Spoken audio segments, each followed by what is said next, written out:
একটা কথা আছে না, মুসলমানের মুরগি পোষা একটা কথা আছে, জামাই আসলেই মুরগি ধরে জবাই করে খাই দেয় আত্মীয়তা।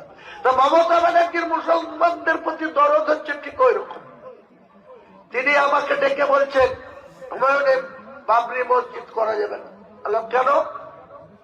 তাহলে আমরা আগে বুঝতে পারিনি, তুমি অনেকদিন থেকে বলেছো, আমরা এটাকে কর্ণপাত করিনি, কিন্তু এখন যা অবস্থা এটা ন্যাশনাল ইস্যু হয়ে গেছে, গোটা ভারতবর্ষের মানুষ এটা নিয়ে খুব চিন্তায়, কাজে তোমাকে এই বাবরি মসজিদ ইস্যু থেকে সরে আসতে হবে।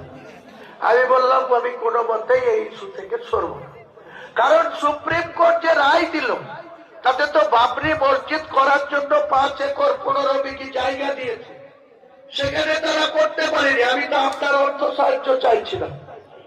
আপনি সরকারি টাকায়, মুসলমানদের ট্যাক্সের টাকায় আপনি 400 কোটি খরচ করে জগন্নাথ মন্দির করছেন। আপনি 1,10,000 করে হিন্দুদের পুজো করার জন্য অনুদান দিচ্ছেন। আপনি কার্নিভাল করছেন ইউনিক্সকে নাম তোলার জন্য। কলকাতার রেড রোডকে ব্লক করে ওই দুর্গা প্রতিমার স্যালুট দিচ্ছেন।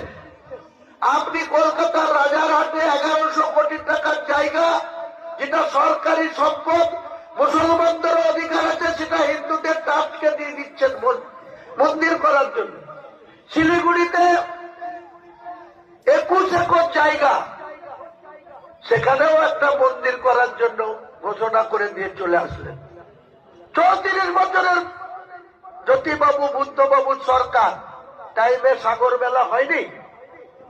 এই 14 বছর ধরে মুসলমানদের ভোট নিয়ে সাগর মেলাতে গোটা রাজ্যের পুলিশ নিয়ে, মন্ত্রীদের নিয়ে, সাধু সন্ন্যাসী